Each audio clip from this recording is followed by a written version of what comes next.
Quiero arrancar simplemente constatando que estamos atravesando un tiempo donde el aprecio, el valor, el cariño a la democracia ha ido perdiendo mucha fuerza en la ciudadanía.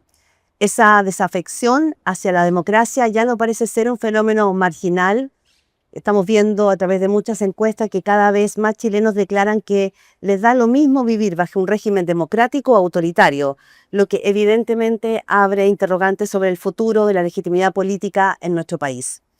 De eso queremos hablar hoy con Felipe Arboe, y no solo porque hace un rato que él viene alertando sobre la necesidad de fortalecer instituciones, sino porque su trayectoria política le ha permitido también ir viendo, testeando la evolución de estos fenómenos políticos y sociales en nuestro país.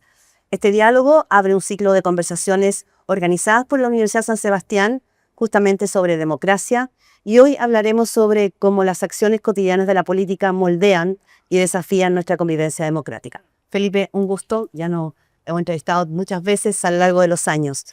Yo creo que lo primero como para arrancar es tratar de entender cómo calza la democracia en la vida cotidiana, en el día a día de las personas, porque puede ser visto como algo lejano, como parte de un sistema político, algo que sucede en otra esfera, pero que sí afecta en el día a día de cada uno de los ciudadanos. ¿Cómo empalma? Bueno, en primer lugar, muchas gracias por la invitación. Saludarte de nuevamente, Claudia, nos hemos encontrado hace muchos años, ya nos conocemos. Pedirle disculpas a todas y a todos porque yo venía muy tranquilo, pensé que era las 6:30, así que venía incluso adelantado, dije, como costumbre llegar. Así que mil disculpas a todas y a todos. Felicitar a la Universidad San Sebastián porque tiene que ver con la respuesta.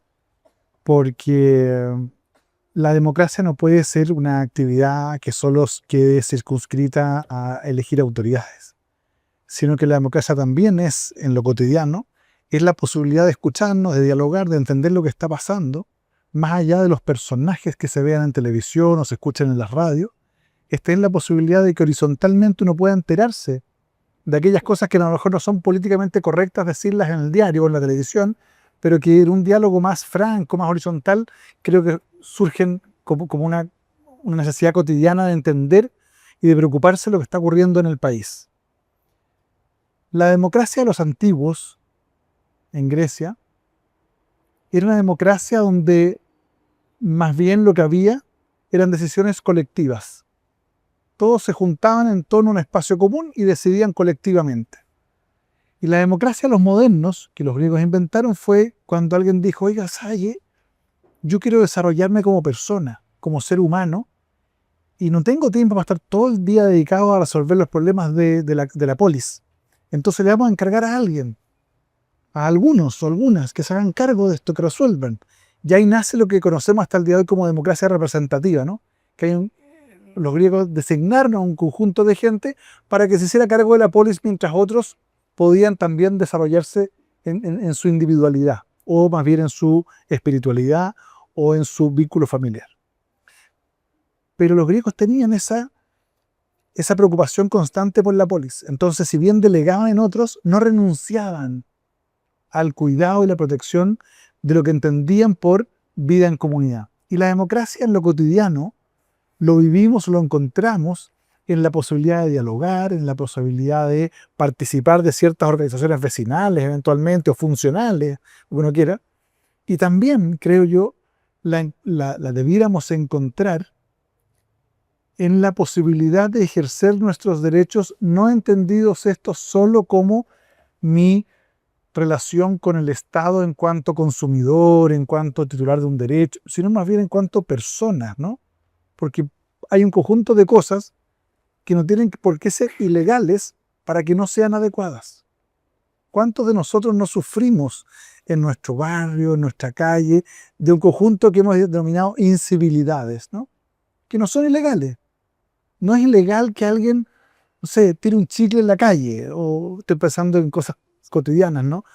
O que vaya y fume, digamos, al lado aun cuando no sea legal fumar en un espacio abierto, pero está contaminando el resto. La pregunta es, ¿cómo hacemos para que el otro entienda que la vida en comunidad puede ser mucho mejor si circunscribe el ejercicio de sus derechos al respeto al de los demás? Ya, pero ahí, solo para contradecirte un poco, el mundo de la política, la polarización a la que asistimos cotidianamente, la manera en que verbalizan su manera de relacionarse, no emana sobre la ciudadanía una manera de convivir o de relacionarnos. Más bien lo que hemos visto, y lo estamos viendo en distintos estudios sociológicos, hay una socióloga muy conocida que se llama Katia Araujo, que viene hablando del desapego de la ciudadanía a la vida en común. Y tiene mucho que ver con cómo una élite política, económica, se ha ido relacionando, desconectándose de las grandes masas o de la ciudadanía, muy autorreferida y muy polarizada. Entonces, cuando hablamos, estoy de acuerdo contigo, con esas incivilidades, es que finalmente no se empieza a reproducir una manera de convivir que estamos viendo como en la parte alta. Ahora, pasa que este no es un fenómeno nacional, esto es un fenómeno global que está influido por múltiples factores. Algunos de ellos, en el caso latinoamericano probablemente, muy influido por la falta de educación, no entendida como los 12 años de educación formal, sino más bien de formación, de entender que la formación es un algo integral y por tanto yo me da lo mismo lo que pase contigo y con tu entorno, yo quiero ser feliz y quiero ganar, y si eso implica afectar el tuyo, ese es el problema tuyo. Esa parte formativa creo que tenemos un problema. Pero en segundo lugar, el año 1989, cuando cae el muro, la Unión Soviética, todos pensamos que el régimen político que se iba a instalar como por defecto y para siempre era la democracia, entendida como la democracia liberal que conocemos, ¿no? La que defiende libertad, etc. Pero con el correr del tiempo lo que ha ido ocurriendo es que han devenido ciertas democracias en lo que hemos conocido como autocracias, ¿no? Que son personas que ejercen el poder democráticamente electos, pero que acceden al poder democráticamente electos, pero que en el devenir de su ejercicio del poder van coartando libertades, digamos, y generando un régimen bastante menos empático con quienes los eligieron, ¿no? Y de eso tenemos ejemplos en todo el mundo. O, no en todo el mundo, pero en muchas partes del mundo. Para citar algunos, desde el caso venezolano, desde el caso de Nicaragua, tenemos el caso de la Unión Soviética, Tenemos el caso de El Salvador. tenemos el caso de El Salvador, tenemos el caso de Sudán, tenemos el caso de Argelia, tenemos un conjunto de lugares, Irán por de pronto y muchos otros, ¿no? Entonces, lo que quiero plantear es que esto que pensábamos que estaba por sentado, no está por sentado. Y ahí es donde uno dice, bueno, entonces, ¿qué tiene que ver eso con la democracia, la relación, la pérdida de afecto? Porque justamente la gente comienza a observar que ha elegido a alguien para que lo represente, la lógica del griego, usted vaya y ayúdeme a resolver esto, y resulta que al poco andar lo traiciona o no resuelve sus problemas. Ese es un factor. Entonces comienza un desapego de la democracia por decir, mire, en realidad yo elegí para algo y ese algo no se está cumpliendo. Pero en segundo lugar, creo yo, que ha afectado y no hemos sido capaces de todavía asumirlo, es que creo que el surgimiento de las redes sociales y la inmediatez de las comunicaciones ha condicionado nuestro apego o desapego con la democracia. ¿Por qué? Porque hoy día ya los jóvenes consideran que el correo electrónico es muy lento. Ya hoy día se comunican a través de, ya ni siquiera WhatsApp, sino a través de juegos electrónicos, mucho más rápidos e instantáneos, ¿no? Lo que supone también que nuestras mentes se van reformateando hacia decisiones rápidas y empezamos a exigirle a la democracia que nos resuelva con la misma rapidez problemas que son estructurales y que la democracia no está preparada para resolverlos. Pensemos solo un ejemplo práctico. Se nos corta la luz y nos quedamos sin nada. Y nosotros decimos, el colmo, se cortó la luz. Y llaman a la compañía, oye, usted tiene que entregarme la luz inmediatamente. Mire, señor, sabe que se robaron 500 kilómetros de cable. No me interesa, resuélvanlo en los próximos 10 minutos. Porque nuestra forma de relacionarnos con la vida es cada día más rápida y con menos reflexión. Sí. La pregunta es, ¿cuál es el incentivo para quienes le hemos delegado el poder para reflexionar más de fondo? No, yo creo que... No hay incentivo. No, probablemente, pero Felipe, hoy no son pocos los analistas, cientistas políticos a nivel mundial que han escrito y están hablando sobre el peligro que está viviendo los sistemas democráticos. Tú lo dices por el tema de la autocracia, por el tema de cómo la inmediatez empieza a afectar nuestra vida cotidiana, pero si lo sabemos todos, cómo el mundo de la política, y perdón que te lo plantee así, pero me llama la atención que el mundo de la política lo mire y no logre, y no logre tomarlo. Porque no están los incentivos puestos para resolverlo, porque en vez de tener reflexiones políticas respecto de la sociedad en que estamos observando, discursos como uno, a mí me tocó escucharlos, leerlos más y estudiarlos, digamos, pero los que había en el Congreso de la década del 60 o del 70, escuchar a don Arturo Alessandri, escuchar incluso, ojo lo que voy a decir, a políticos como Sergio Nofrejat, Patricio Elwin, digamos, Gabriel Valdés, o al mismo expresidente Ricardo Lagos, ¿no es cierto?, o al presidente Piñera, como que no tenían solo la mirada, digamos, de los próximos 4 metros, sino que tenían la posibilidad de imaginarse una sociedad y nos convocaban. Hay un autor, político español, a quien tuve el gusto de conocer en la casa del presidente Lagos, don Javier Solana, que en un libro muy interesante que se llama La reivindicación de la política, él dice, la política no es mera gestión, no es administración, no es solo ser más eficaz y más eficiente, la política también es pedagogía. Es mostrarle a la sociedad un futuro, dice, un norte hacia dónde vamos. Y después pone un punto y una coma y dice, pero para mostrar un norte hay que tener un norte. Y por Dios que escasean los políticos que tienen norte. Porque, insisto, los incentivos están puestos ¿en qué? En polarizar el blanco y el negro, el bueno y el malo. Y por tanto las respuestas son en corto tiempo.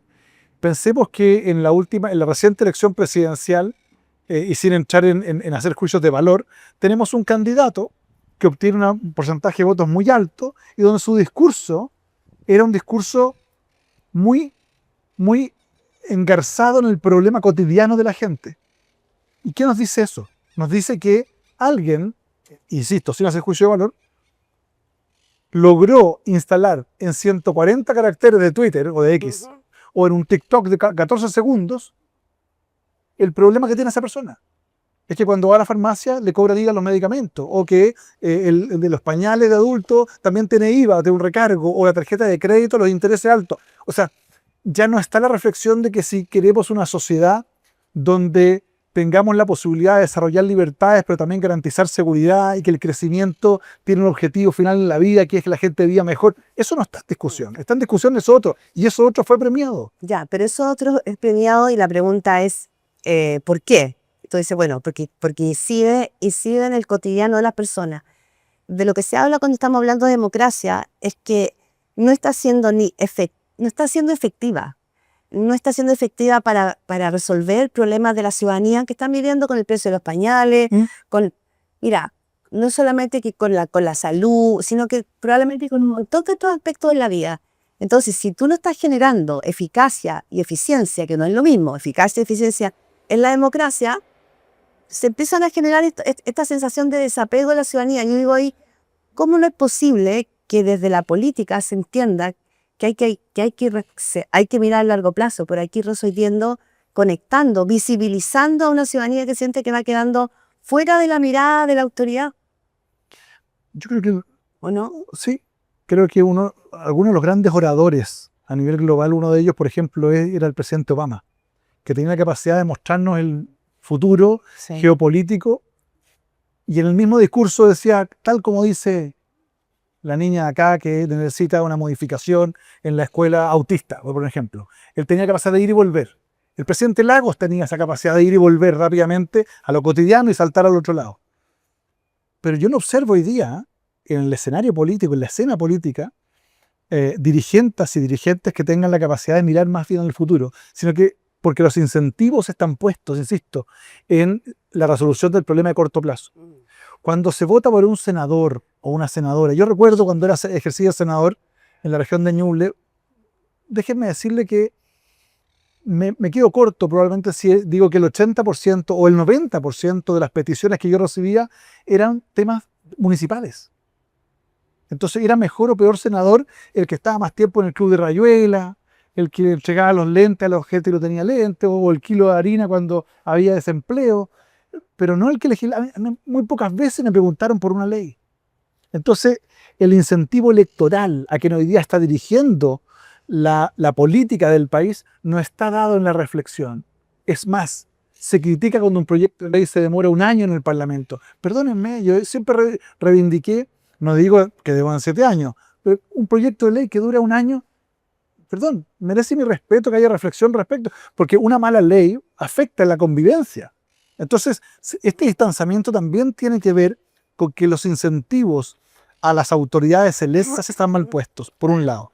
Por otro lado, como decía, por un problema de formación, porque la gente no sabe distinguir las funciones y también la hemos mal acostumbrado, digamos, a eso.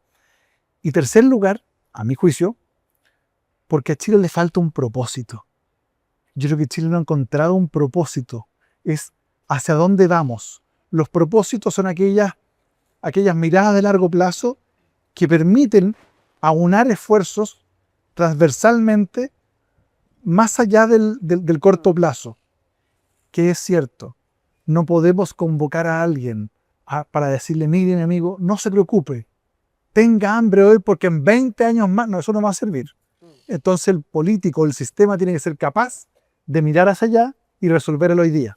Mira, quiero... Pero solo un punto adicional. Además, esta era, en Chile en particular, es aún más compleja. Porque, a mi entender, los pilares de la democracia de los 90, los tres pilares de la democracia de los 90 eran la Iglesia católica, que había tenido un rol muy importante, la política, que había logrado un acuerdo para hacer una transición pacífica y la mirada con un referente, y el mercado, que daba oportunidades de crecimiento, desarrollo, empleo. Pero en la medida de los 2000, la política casos de corrupción, el mercado casos de colusión y la Iglesia casos de abuso. Se cayeron los tres pilares. La pregunta es, por los ciudadanos, ¿dónde nos afirmamos hoy día? ¿En qué institución? Si recién se nos está cayendo la Corte Suprema. Lo único que nos queda es la Contralora. Nadie sabe hasta cuándo, pero nos queda todavía. Y ojalá que no se caiga, pero la pregunta es, ¿vamos a seguir fortaleciendo una política basada en personas? ¿O vamos a volver a la lógica de la política que se sustenta en instituciones? Es que te lleva a llevar hacia allá, porque probablemente, y muchos de ustedes que están acá lo ven, para la ciudadanía, hoy día dice, a ver, tenemos una situación en la Corte Suprema en el cual hay en este minuto imputados abogados importantes de la plaza y está en foco una ex ministra de la Corte Suprema que ya había sido, ¿no es cierto?, sacada de la Corte Suprema, Ángela Vivanco. Vimos financiamiento ilegal de la política que incluyó a todos los sectores de la política. Es decir, lo que está viendo la ciudadanía es que y casos de colusión en el mercado. Casos de colusión en el mercado, no uno, no dos, y seguimos viendo. Sí. O sea, la perspectiva, si uno se para como ciudadano, es que empieza a entrar un cáncer en las instituciones, y yo creo que la palabra corrupción, que sucedía como en otros países, empieza a ser hoy día algo que empieza a latir en Chile. Y eso es una desafección, porque te afecta a tu cotidiano. La persona que se tiene que enfrentar a la justicia hoy día va a dudar con qué tipo de justicia se encuentra. Hay fallos que se pagaban, hay preguntas dando vuelta. En la política lo mismo, está votando por genuina postura política o está votando porque hubo intereses detrás. Entonces yo creo que eso también aleja, por eso digo, afecta a lo cotidiano en la medida que te genera sospecha y desconfianza. Bueno, pensé, la corrupción sí, está apareciendo en muchas partes de la vida social. Sin ánimo de justificar nada, pero pensemos en la corrupción humana de los senadores romanos cuando acuchillaban a otros. Eso probablemente es una caricatura, ¿no? Pero cuando hay un acto de corrupción es un acuchillamiento a la fe pública, ¿no? Entonces, esto es el devenir de la historia de la humanidad. La pregunta es, ¿estamos dispuestos a aceptar que la conducta humana se ha ido degradando de tal forma que normalizamos esto? Como había un candidato a alcalde en Argentina que decía, roba, pero poquito. Y salió electo. Lo que quiero decir es que no podemos normalizar esas conductas. Pero, porque además también comienzan a permear a la ciudadanía común y corriente, porque la señora que reclama contra la corrupción y dice que los políticos son corruptos, los empresarios se coluden, pasa por atrás en la micro y no paga el Transantiago. O sea, el nivel de evasión del Transantiago es enorme, porque la gente empieza a decir, bueno, porque ellos sí, yo no.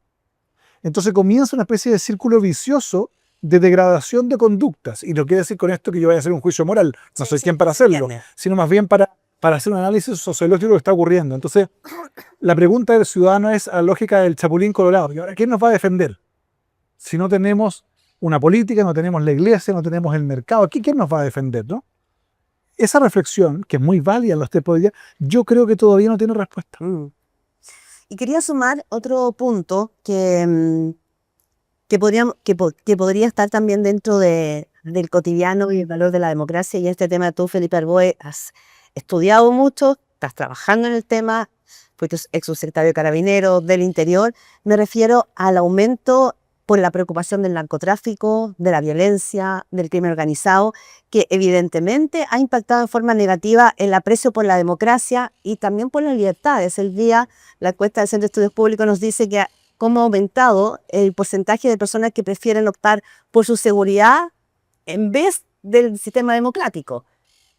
Y el tema del crimen organizado, el avance en el que uno empieza a ver que el Estado se retrae y avanza el crimen organizado, pone sus reglas en las calles. En cuánta gente, no sé si les habrá pasado, dicen prefiero no salir en la noche porque tiene miedo. O sea, empiezan a haber cambios en los hábitos de las personas. Eso sí afecta a la democracia, el sentido que va perdiendo el aprecio de este gran cascarón que nos protege, que era la democracia, porque finalmente tú debes priorizar tu seguridad diaria. Y ese es un temazo. Bueno, me ha tocado escribir harto y hace muchos años sobre el talón de Aquiles de la democracia. El talón de Aquiles de la democracia es la inseguridad. Porque los ciudadanos, en nuestro pacto social tácito que hacemos, le entregamos al Estado todas las potestades para poder ejercer de manera monopólica la violencia. No es como en la farmacia, que uno va a una farmacia, va a la otra, va a la otra. Aquí no, aquí el único que puede ejercer la violencia contra un connacional es el Estado cuando hay ciertas condiciones. Y la Constitución política, como estructura, lo que hace es que limita el poder del Estado para que este Estado no abuse de ese poder que le estamos entregando. Pero si aún así le entregamos ese poder y el Estado no está siendo capaz de garantizarme un elemento básico que es mi seguridad, mientras yo transito por un espacio público o estoy recluido, como los griegos, en mi espacio privado para ser feliz, ¿de qué me sirve la democracia? Y el problema que esto es un problema que, y no, insisto, no solo nacional, esto es un problema que ha sido, digamos, materia de estudio a nivel internacional. Y Latinoamérica en particular. Piense que esta es una región que representa el 8% de la población mundial. Y tenemos el 32% de los homicidios del mundo.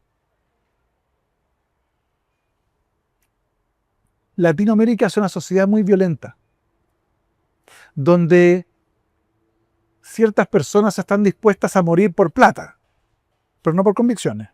Como en otros lugares del mundo que hay atentados por convicciones ideológicas, religiosas, aquí no, aquí es por plata.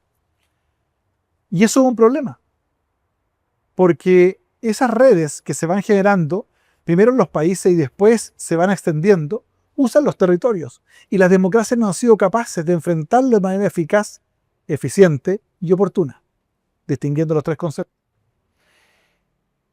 Y acá hay algo que yo vengo criticando hace mucho rato y fue una de mis razones por las cuales yo renuncié en su oportunidad a mi partido político. Porque yo creo que particularmente en Chile ha sido extremadamente difícil hacer entender a un sector político que seguridad, libertad, democracia e igualdad son plenamente compatibles. Pero son fundamentales que se trabajen en conjunto. Sin seguridad no hay libertad. Alguien me decía una vez, oye, le pasa que tú eres muy facho. No, no es que sea facho. Es que cuando yo recorro la población y escucho a la gente, esa señora que tiene que celebrar el cumpleaños de su hija, a las 6 de la tarde no puede salir a comprar bebida, porque tiene que pagar peaje, si no la asaltan. ¿Qué libertad tiene esa señora? Y yo en mi casa tengo alarma. Eventualmente puedo tener un guardia, no es mi caso, pero vivo en un condominio, hay personal en la casa. El que tiene menos no tiene personal, no tiene guardia, no tiene alarma. Y es más, cuando la vivienda es padre y madre, que es un porcentaje no mayor, pero padre y madre, ambos trabajan, ambos salen muy temprano a trabajar y los niños o niñas tienen que ir al colegio, a la escuela de la esquina y ellos saben que en su barrio viven 2, 3, 5 delincuentes.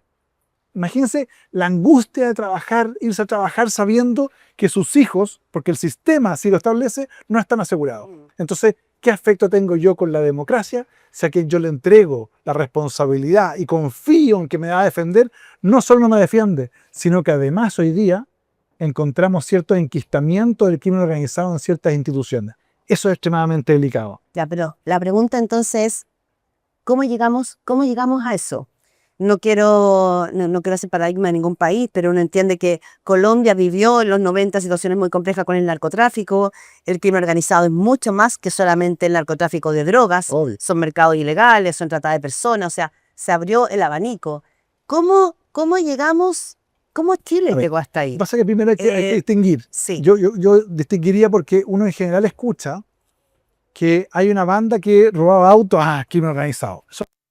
Crimen organizado, desde el punto de vista de la definición técnica internacional, no solo implica que haya dos o más personas que se ponen de acuerdo para cometer delitos, son delincuentes organizados, pero no es crimen organizado. El crimen organizado supone que adicionalmente a eso hay una estructura y haya un sistema para reincorporar en el mercado, es decir, lavar los activos. Ahí hay crimen organizado. Entonces, cuando uno dice en Chile está lleno, no. En Chile deben haber, cuando uno mira y estudia, 6, 7, hasta 8 organizaciones tienen una, no más. O sea, México, con todo cariño por México, México declara que tiene 14. Entonces, sí, aquí el otro día alguien me dijo en un seminario, dijo, no, tenemos más de 100 organizaciones. Y me dijo, eso no es así. Ahora, eso no quiere decir que sea poco, es harto para un país pequeño como el nuestro. Y además es peligroso, porque van penetrando instituciones. El punto entonces, cuando uno dice esto, dice ya, tiene el diagnóstico.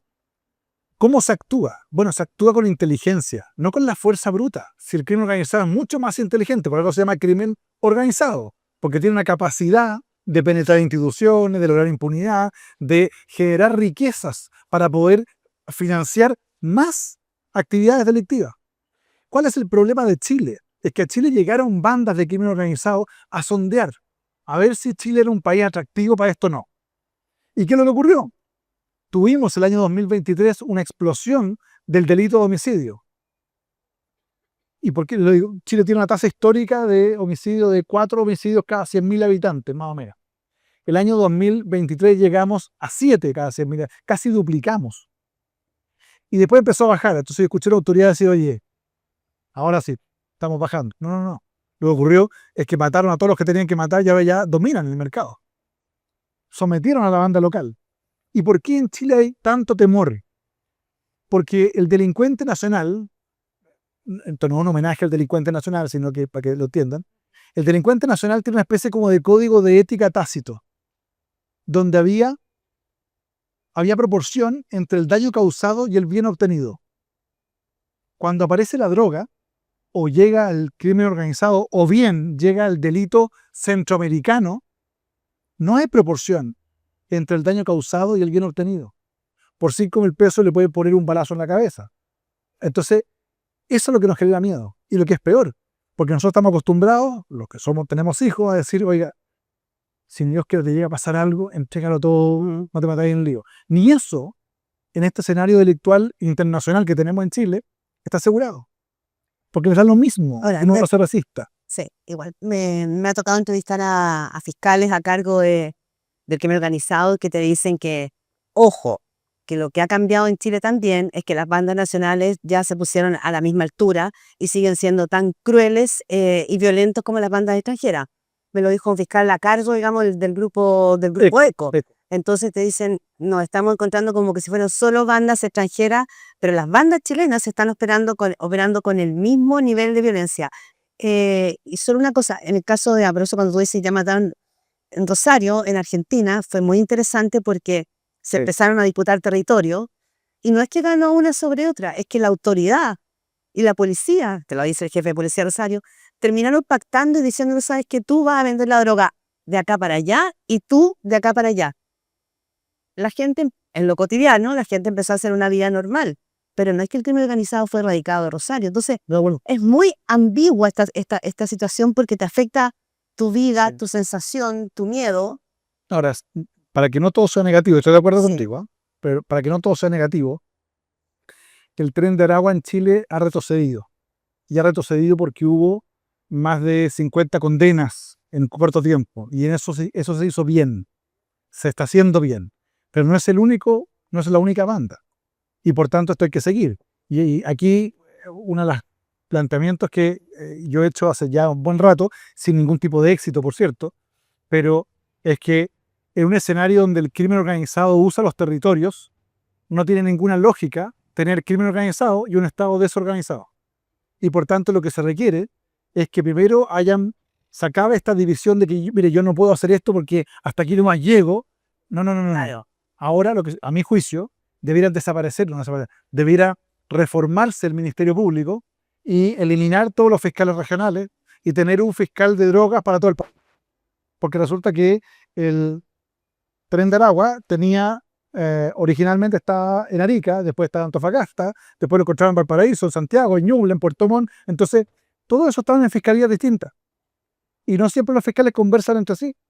Entonces, resulta Ahora que hay una fiscalía supraterritorial. eso es un avance. Claro. Yo creo que es un avance, es de Chilean Way, porque hacemos lo que el gremio permite, pero en estricto rigor, perdónenme, aquí hay que hacer lo que el país necesita, no lo que el gremio te permite. ¿Quién es capaz de hacerlo? No sé, pero en algún minuto hay que hacerlo.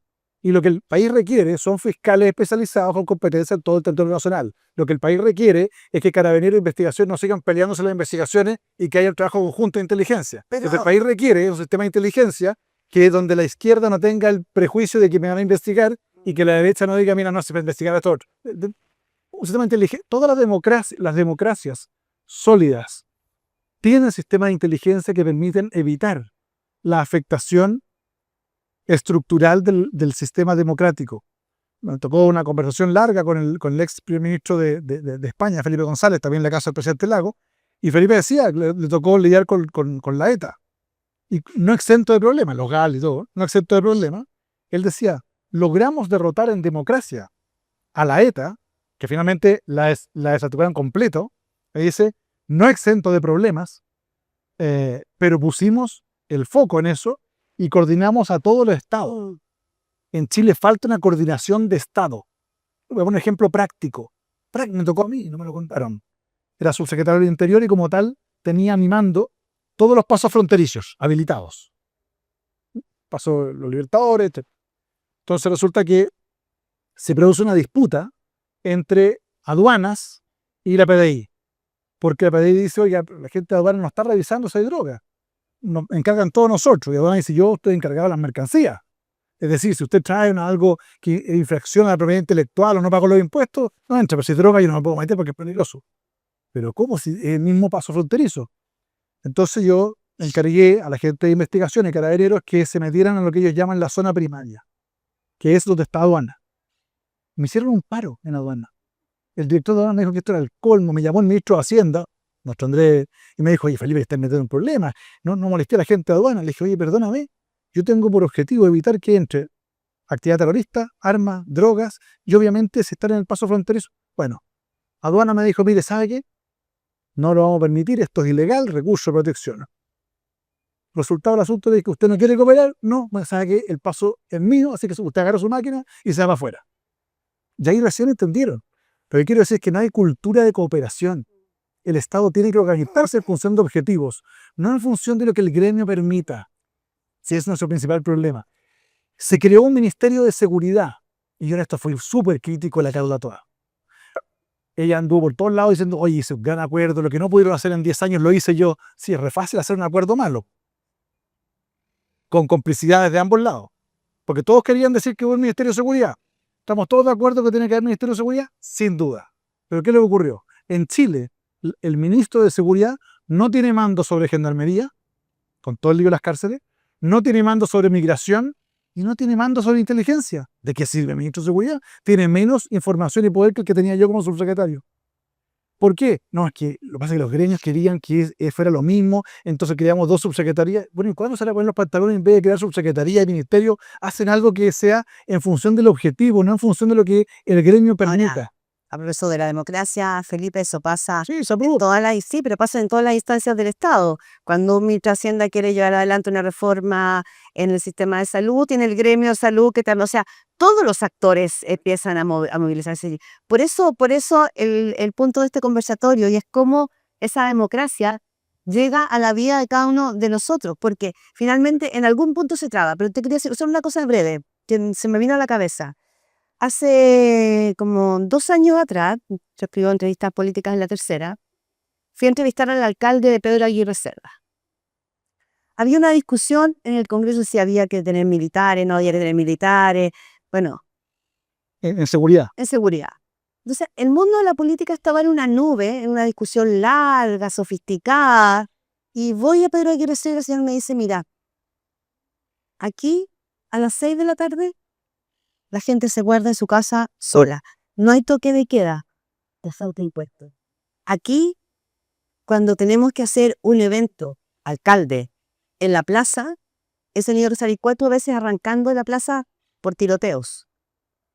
Hemos puesto y tapiado el consultorio insistentemente porque llegan baleando. Entonces yo decía, acá, soy periodista política, acá hay una discusión Sí, porque no permea abajo. que va a la velocidad de tortuga en comparación con lo que está viviendo la gente en su día a día y autorregulándose, cuidándose entre ellos. Entonces, cuando digo, hablamos de democracia y de cotidiano, Ese es el punto. algo pasa ahí en el medio que no responde. La ciudadanía al final no confía en la democracia, sino que está confiando en su vecino y en cómo se organizan. Está con un problema ahí. Ese es el elemento, porque cuando yo pongo el ejemplo del Ministerio de Seguridad, es porque la ciudadanía tiene esperanza. Dice, oye, si quería un Ministerio de Seguridad, ahora sí. Y yo veo al ministro de Seguridad que puede tener la mejor de las intenciones, este y el que venga, pero tiene un problema de herramientas. Y para gobernar se requieren herramientas legales. No se puede hacer algo que la ley no establezca expresamente. Entonces, ¿cuál es mi preocupación?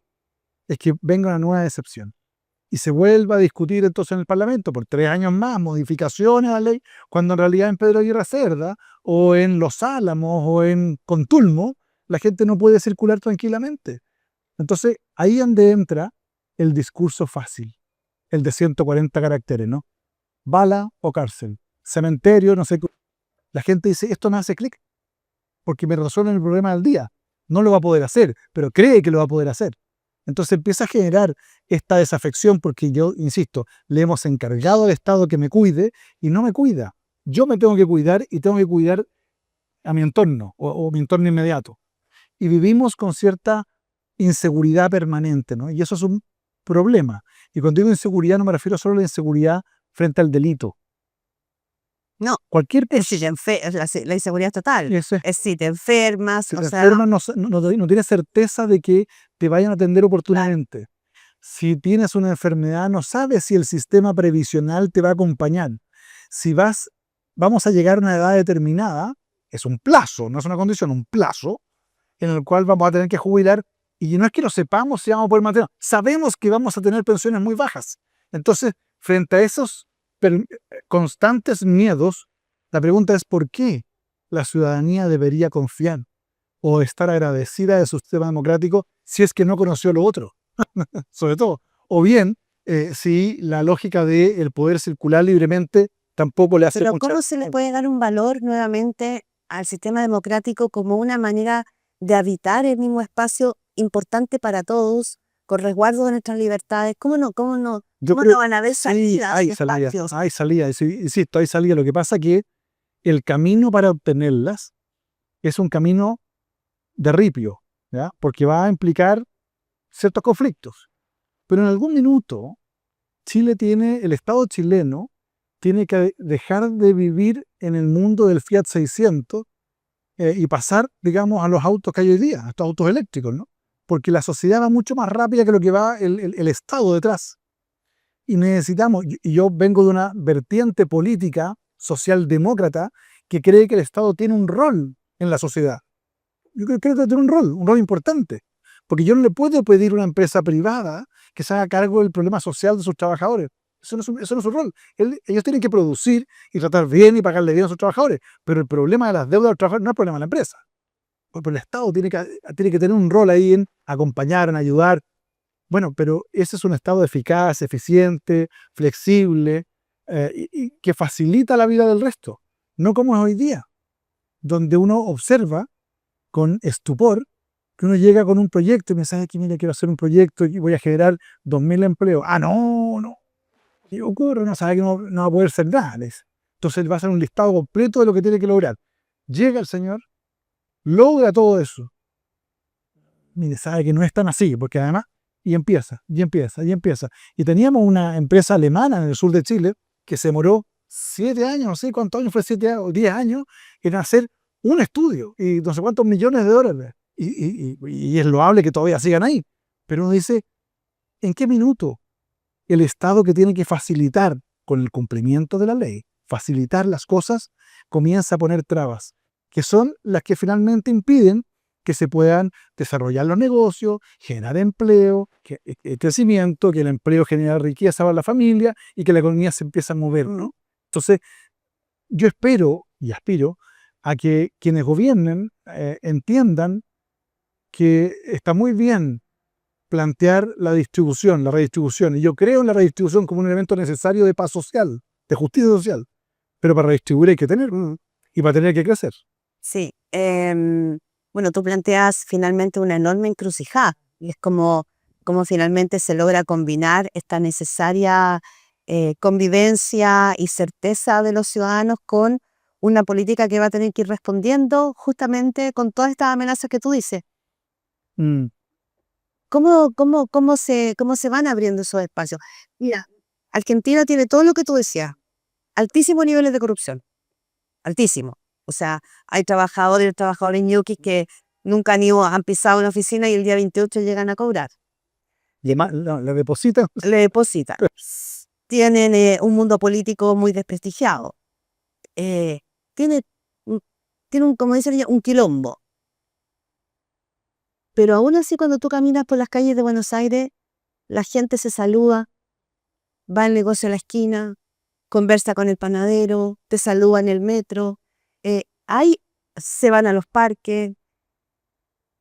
En una mesa en Buenos Aires, un café, en la mesa al lado hay personas de tercera edad, aquí hay unos estudiantes, allá hay unos hippies, otros tomando cerveza. Quiero decir, en el mismo lugar está toda la diversidad de la sociedad. Aquí no. Entonces digo, con todos esos problemas encima, hay una vida social que logra mantenerse, pero aquí como que no pasara. Si alguien dijo una vez que los argentinos estaban en crisis, pero las crisis argentinas siempre eran con estilo. Y tiene algo de cierto, porque la vida nocturna es hasta altas horas de la madrugada, en los espectáculos, en la cultura, los libros, es otro escenario. Conversaba con un dueño de un restaurante el otro día que me comentaba que ya no podía abrir de noche. Acá. Claro, que no podía abrir de noche porque tengo que cerrar la cocina a las 10 de la noche. ¿Por qué? No, porque la jornada máxima es hasta las 11 en el turno, y de ahí para adelante tengo que pagar un recargo del 50% por hora a cada trabajador. Entonces me dice, es inviable. Y eso me explica de por qué cuando uno va a un restaurante de noche dice, oye, a 10:30 se cierra la cocina. Y es por eso. Lo planteo como una crítica a entender que en Argentina se produce una relación entre el trabajador y el empleador que es virtuosa, porque se ponen de acuerdo entre ellos y dicen, ¿sabes qué? Sí, hasta más tarde y te pago más, o sea, que se ponen de acuerdo. Acá no podemos poner de acuerdo, porque todo es la ley, ¿no? Y hemos empezado a instalar una especie como de fiebre regulatoria. Chile tiene 21.000 leyes, 21.000 y fracción leyes. Ya uno se da cuenta si lo que está haciendo es legal o es ilegal. Una cantidad de leyes increíble, ¿no? Entonces, Andrés Bello, cuando redactó el Código Civil en 1857, puso como elemento central del Código Civil, es decir, de toda la regulación del derecho privado, el principio de la buena fe. Es decir, todo está construido sobre la base de que partimos hablando de que todos actuamos de buena fe. Y por tanto, Bueno, eso probablemente se acabó. quien alegue buena fe tiene que probarla, de mala fe tiene que probarla. Y hoy día nuestra legislación es al revés, toda parte de la mala fe. Entonces, claro, es imposible, o sea, es interminable la cantidad de leyes que vamos a tener porque se hacen cargo de cada problema. Hubo un problema no sé qué, ley no sé cuánto, la ley no sé qué. Y al final no termina lleno de regulaciones, cuando en realidad debiera tener un marco en el cual moverse. Y a tu pregunta, yo creo que esto es perfectamente posible enfrentarlo si es que la academia, la ciudadanía y la política se sientan en puntos de encuentro y discutan así, sin ningún ánimo de generar ninguna solución, pero reflexionar respecto a lo que está pasando. Porque tal como tú decías, arriba, en la política, en las esferas políticas, no se enteran de lo que está pasando abajo, porque son dos escalones completamente distintos. Pero el funcionario municipal tampoco se entera de lo que está pasando, lo que está sufriendo el comerciante de la comuna. No se entera. A él le interesa que le paguen la patente. Y lo va a ir a joder, ahí le va a ir 5 o 6 cosas, no sabe que nos hizo esto, entonces... Entonces, ¿cuándo va a ser el momento en que haya también un cierto elemento de sentido común en la actividad pública permanente? Creo yo, cuando volvamos a dialogar de manera más directa.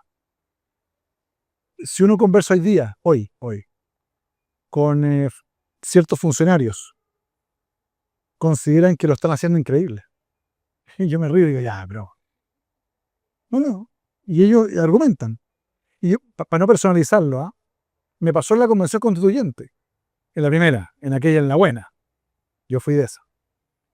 Y en esa Convención Constituyente tratamos de salvarla porque yo, por ejemplo, soy de los que cree que la Constitución es de la década del 70 y del 80 y no representa el valor del país, pero no lo que nos estaban proponiendo. Entonces, en un momento determinado, nos juntamos en la casa de un convencional, invitamos a la Bea Sánchez, que era convencional de Frente Amplio, a Jaime Baza, a Fernando Atria y no recuerdo quién más, imagínense. Entonces, le dijimos, miren, ¿saben qué? Esto se va a rechazar. Marzo. Ustedes no entienden nada, ustedes son políticos, ustedes no cachan, nos decían. Ay, pues sí. Este proyecto afecta a todo el mundo, está generando un cuadro de inestabilidad. En la política en el curso 1 dicen que uno tiene que atacar intereses de a uno, no todos juntos. Ustedes están atacando a los jueces, a los empresarios, a la iglesia, a las mujeres, a los hombres, a la plurinacionalidad, al no sé qué, todo. Es que ustedes no cachan. O sea, nosotros, de verdad, me decían así, nosotros estamos convencidos que vamos a ganar 100%. Marzo. Les quiero decir que esto se va a rechazar porque el pueblo de Chile no va a aceptar esto. Esto es contracultural. Esto no está en la cultura nacional. Están afectando la cultura histórica, la tradición republicana chilena. Te voy a mostrar lo siguiente. Nosotros tenemos solo mensajes de felicitaciones de nuestra gente. Y claro, porque en las redes sociales lo que ocurre es que al que piensa distinto o te critica, yo lo borro, lo elimino. Entonces termino rodeado de los que piensan como yo y por tanto me aplauden lo que yo hago y me empiezo a convencer de que la realidad de esa burbuja es la realidad nacional. Entonces mi percepción es que la democracia hoy día en lo cotidiano también se afecta porque quienes están gobernando, no me refiero solo al gobierno, en general, la política en general, mira la red social como si fuera la realidad, cuando no la es. Entonces está convencido que lo hace perfecto y no sintoniza con el IVA de los medicamentos, con estos otros problemas que un candidato logró sintonizar. Insisto, sin hacer juicio de valor, pero se hizo cargo. Entonces, yo digo, hay que hacer un esfuerzo por volver a sintonizar, para que en la conversación de radio, que es la conversación más rica que uno puede tener, porque hay espacio y tiempo, no es la cuña, no son los 5 segundos que hay que tirar una frase. Entonces, mi frase para que salga, para que yo me llegue a mi casa y le diga a mis hijos, mira, me vieron en televisión, tiene que ser una frase golpeadora. Ojalá agresiva, no el consenso, porque el sentido Está común como pasado de moda. claro, está súper pasado de moda. O sea, miremos el resultado de la elección.